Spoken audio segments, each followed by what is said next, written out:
Okay,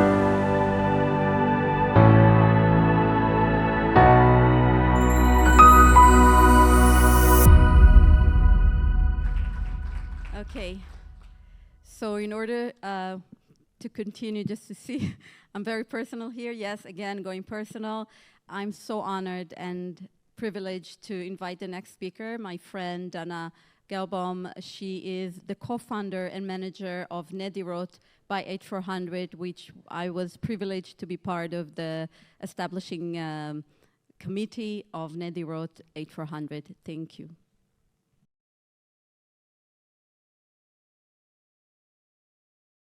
For inviting me. This is not my normal voice. It's usually much less dramatic. Okay, so I'm going to tell you today about rare diseases in Israel through the eyes of Nedirot by 8400. I think the key message that I want you to walk out of this room with is that Israel, and you heard it, I think Alistair is the biggest advocate of Israel and rare diseases, is that Israel really has unique qualities in rare diseases. And I truly believe that if we as a community, as humans, whether we are researchers, clinicians, industry, regulators, government, if we work together, we can really do good for people living with rare diseases and for their families.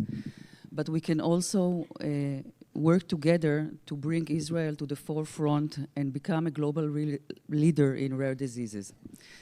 So 2 years ago, we founded the organization that is called Nedirot by 8400. This is a non-for-profit organization. We all volunteer our time and minds into this project.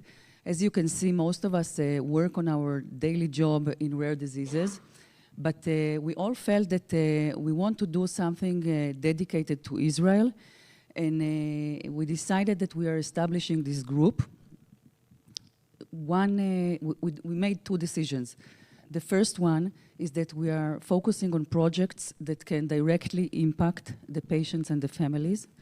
And the second thing is that we are going to focus on projects that none of us can take alone, but we need the power of our combined networks. So this is how we started. You heard again about the uniqueness and the positive things about Israel in the context of rare disease. I will repeat one piece, is that Israel is unique because we are a population of almost 10 million people.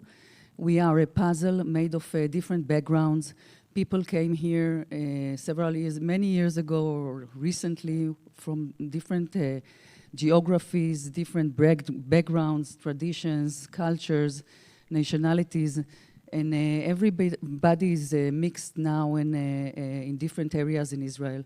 Some of these people are still live in closed communities. So the result is that we have in these closed communities higher frequency of rare diseases and rare genetic diseases. So overall, the variety of rare diseases in Israel is higher than what is expected as of the population. We started the work by mapping the patient journey in Israel, again, specific to Israel. And we had many conversations with different stakeholders. The three major barriers that we identified, they really overshadow the different aspects that are related to allowing patients to get quicker and better diagnosis for rare diseases or genetic diseases. They are overshadowing the ability of the company to develop, of the country to develop tools to support decision-making related to the economy of rare diseases and drugs in general. And also they undermine the ability to make policy changes. So the first, I think the main barrier that came across with everyone we talked about with is the fact that even today, we don't have a national understanding of how many patients there are with rare diseases in Israel, where they are, what are the diseases that they suffer from. This information is scattered all over places, but there is no one place that you can gather this information and actually collect it very quickly. Another point is that while Israel is known for the comprehensive electronic medical records that the HMOs hold, and you heard about the benefit of working with these EMRs the fact is that rare diseases and genetic diseases today are not integral part of the electronic medical records. And if you look at the eyes of the patient journey, what it means is that a kid, for example, that waited 1.5 years with a family for their appointment in the Genetic Institute, once they get the sequencing and the diagnosis, the patient and the family get a letter printed, and with that letter, they have to go to the pediatrician. And in the 7 minutes that the pediatrician has for every meeting with the patient, then this doctor has to sit down with the electronic medical records that is available in today's HMOs, and there is no field to capture the information from the Genetic Institute. So the doctor has to open an open free text and type everything in. And as you can imagine, there's a lot of typos there. But the biggest disadvantage is then this information is not becoming part of the patient EMR. So the family cannot get notifications about special diagnosis or follow-up or monitoring that this kid has to go through.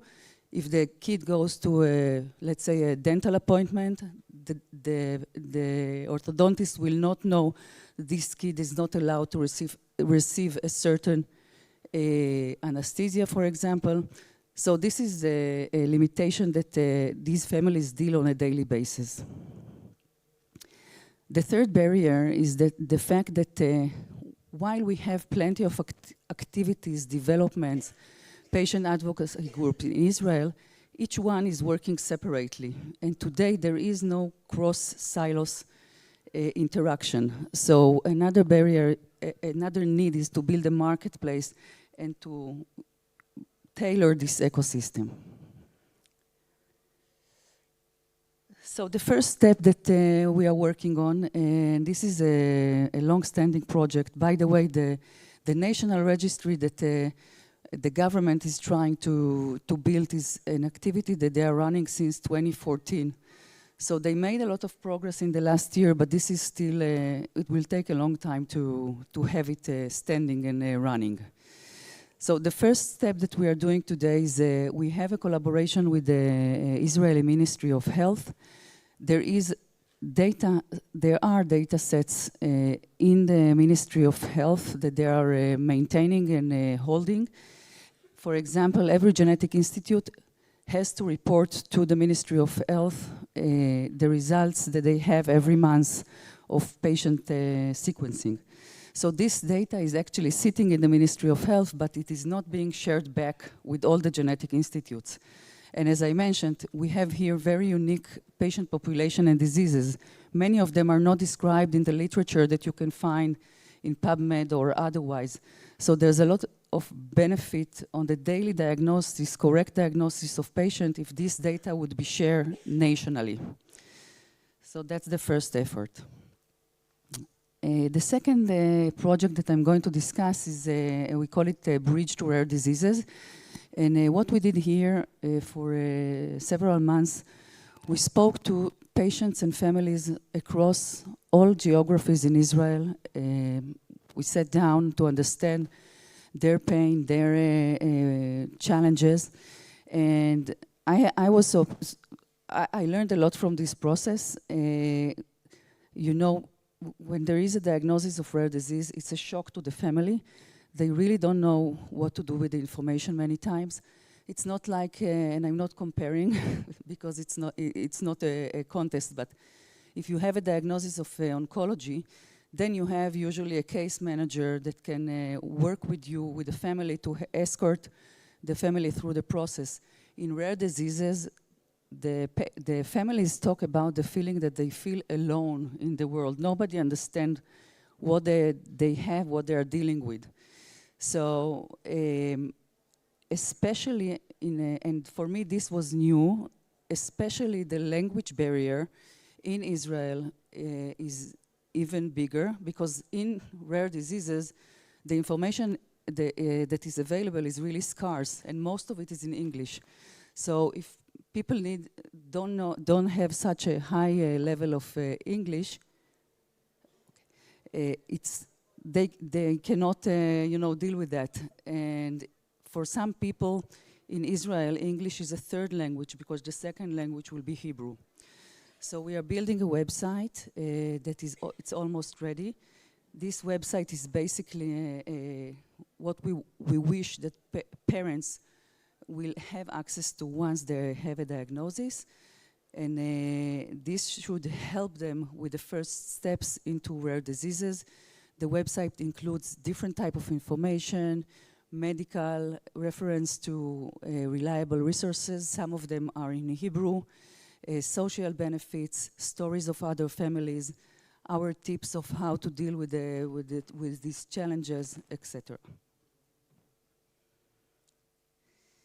So to summarize, next steps for 2024, we are going to launch this website, go live, hoping to get to parents and families through their physicians mainly. And the next step is to bridge the gap with and build an ecosystem between the different cross silos in Israel.